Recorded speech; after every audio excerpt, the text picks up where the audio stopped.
بسم الله الرحمن الرحيم. السلام عليكم ورحمة الله تعالى وبركاته. أصحابتي إذا مدتكي meel kastoo joogtiin waan salaamay waan igu editorisadina maanta waxaan rabaa inaan soo jeediyo cashar yar oo ku saabsan saaxiibtinimada laakiin marka soo jeedina waxaan rabaa inaan soo jeediyo qaab psychology ahaan ama cilmiga psychology-ga wuxuu ka qabo saaxiibtinimo marka dhahayo nooc badan ay noqon kartaa yani laba qof oo noole ah ee xiriir dhex marayo oo ku saabsan yahay saaxiibtinimo marka la dhaho gabadhood laba wiil gabar iyo hooyadeed wiil iyo aabihiis gabar iyo aabaheed waxay rabtaa noqoto marka waxaa markii la dhahayo saaxiibtinimo badanaa psychologists-yaasha qaabkay uga hadlaan waxay tahay marka saaxiibtinimo laga hadla ama qofka uu sameynayo saaxiib qoto dheer ama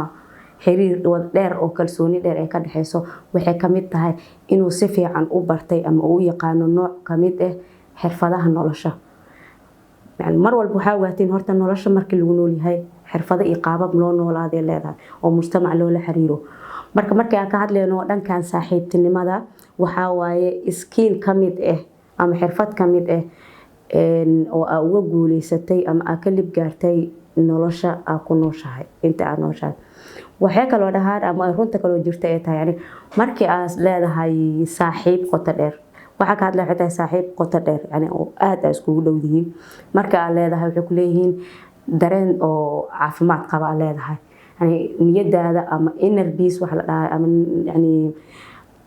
kalsoonidaada gudaha ee waxay noqonaysaa mid caafimaad qabto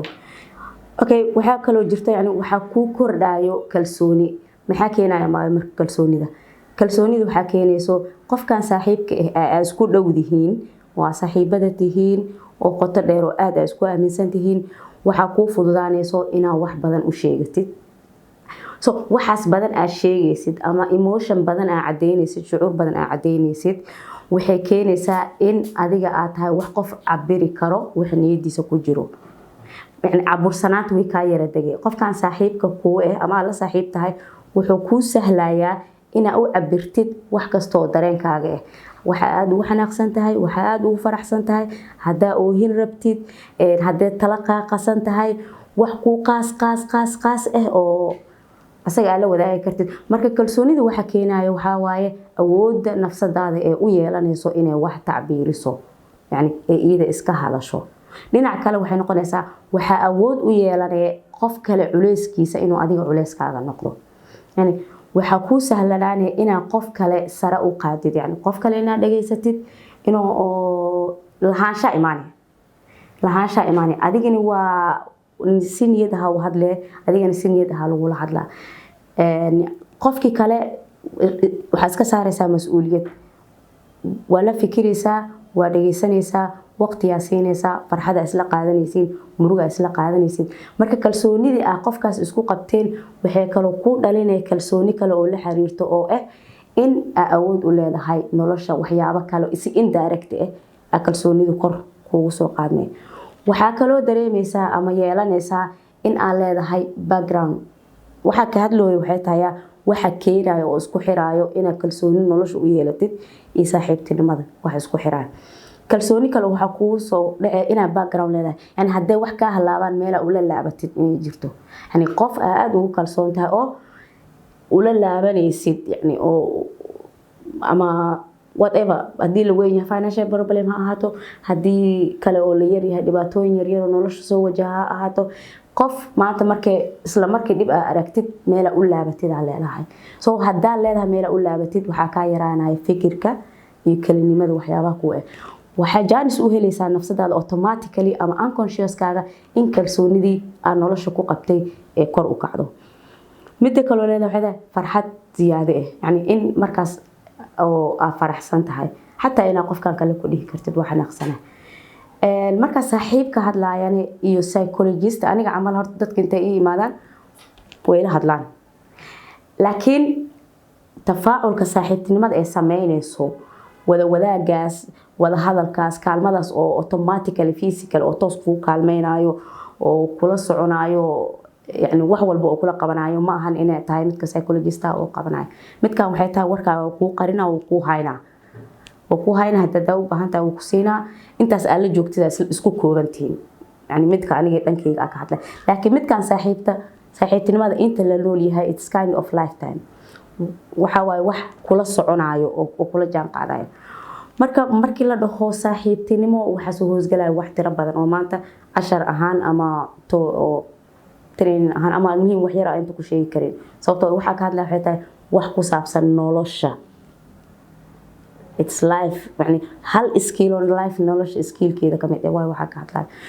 waxa kale oo rabay inaan sheego waxay tahay yani adiga see ku noqon kartaa saaxiib muhiimada ma aha qof kula saaxiib kara muhiimada waxa waa adiga saaxiib see ku noqon kartaa meeqa qof aragtaa maalintii meeqa qof isla tacaamul idinka dhexeeyaan so which way adiga saaxiib ku noqon kartaa horta qof markii saaxiib la noqonayo waxa ugu horeeya waxay tahay doorasho inay imaado doorashada maxay noqonaysaa marka doorashada imaanaysa waxay tahay laba mid waay horta mid automatically yani qofkan iyo adiga waxa isku kiin soo jeedinay marka galaas gashid fasal cusub iyo marka imaadid dadka dhan qof iska dhex dooranaysid mo so which means waxay noqonaysaa automatically yani wax oo ilaahay dhankiisa ka imaanayo oo qofka ku abuuran mid kale waxay tahay sifaat yani qofkan automatically is doorateen maxaa sifooyin ah oo kula sii joogay maxaa interest oo kula sii joogay maxaa ku qanacday qofkan oo kula sii joogayso yani marka adiga saaxiib noqonaysid marka koo horta inay doorasho imaado way yani qofka la saaxiibays qalbiga marka koo inuu aqbalo inuu soo jiidasho imaado inaa isku saan noqotiin salahan amal soo baxay soo quraanina meel shaqaale imaaday يعني قفا waxaa jiro tartiib la isku dhawaanay soo markii qofkii tartiib la isku dhawaado taas tilaabadii koobaad waaye oo doorashada ahayd qofkan maxaa isku kiinsi haynayo waa marka sifaat yani inay sifooyin jirto inay imaado sifo oo asaga qofkan ka cajabiyay interest marka dhahayo sometimes wax qaldan ma ahan aniga qofkan wax igu jiidayo ama baahideeda wax buuxinayo hadaan ka heleenin waxay noqonaysaa normal friendship ay noqonaysaa yani mid qoto dheer ama mid amaanta ka hadlaayo ma noqonayso marka waxa way saaxiibtinimo laazim inay jirto wax qofkan interest ka soo jeedinaya yani qofkan ka dhex dooranay sidoo asagana ka dhex dooranayo mid kale oo jirto waxay tahay yani qofkii markii automatically wixii isfahantiin oo sifaad badan iska kala qaadatiin kuwa kale inta si galin mid raba ina cadeey waxay tahay yani qofka saaxiibka ah waxay tahay waa fahamsan tahay waa qofkan marka fahamsanahay macnaheedu waxay tahay wuxuu ku xun yahay waa aqaana waan ku qaadan karaa yani macnaheedu ma ahan qofkan maalin kasto yani inuu aniga raacayo laxankeyga oo raacayo ma aha macnaheedu waxay tahay qofkan ina diraasiisay oo aad fahamtay oo aa ogaatay negativekiisa oo ku noqday mid kaaga qiimo yar positive ka qofkan ku heysatid yani wanaagyada kale qofkan ku heysatid xoog badan ma aha macnaheedu ma qofkan inuu san negative lahayn marka waxay noqonaysaa marka koo in qofkan wuxuu xun yahay ama waxa ku kala gadisantiin ina aqbashid oo meeshooda ku dhaaftid qofkan ina ogaatid fahamtid wuxuu ku xun yahay yani qaladaadkiisa oo adiga yani qaladaad marka ku dhaafayta wax asaga dabeecad u ah oo adiga laakiin xoogaa adiga dabeecad ku ahayn soo ina dhankaas fiirisid waa ku aqbashay waxa ku kala duwantiin waa ku aqbashay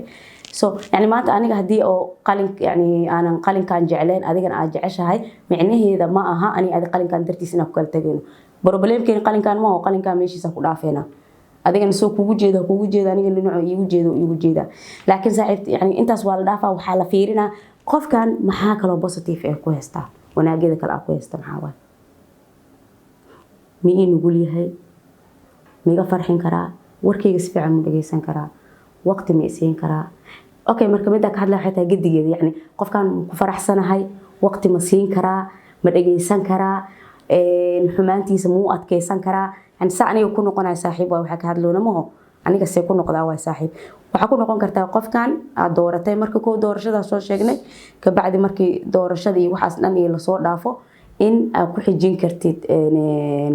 aqbalaada dhanka oo negative ka ama dhanka oo lagu kala duwan yahay midda kale aan rabo inaan ku daro waxay tahay maadaama hadaa ka soo hadalnay xiriirka noocyadiisa badan midaan aan sheegayo waxa waaye saaxiib oo adigu waaweyn laakiin waxa jiro saaxiibo iyadoo la yaryar yahay lisla soo saaxiibay oo already automatically biya kusoo wada korteen waa kusoo dhaxweynaateen ama waalid iyo hooyadii marka xiriiryada noocaas camal oo dhankaas kale oo kan yaraanta waa mid dadka isla soo wada koraan laakiin midka waalidka ilmihiisa dhaxmaraayo waa mid ay abuuri karaan waalidiinta qofka wax abuuri karo waxa waaye waalidka waxyaabahan aan sheegay qofka sameyn karo qofka kale uu abuuri karo waxa waaye waalidka waxaan rajaynayaa inaad si fiican ii fahamteen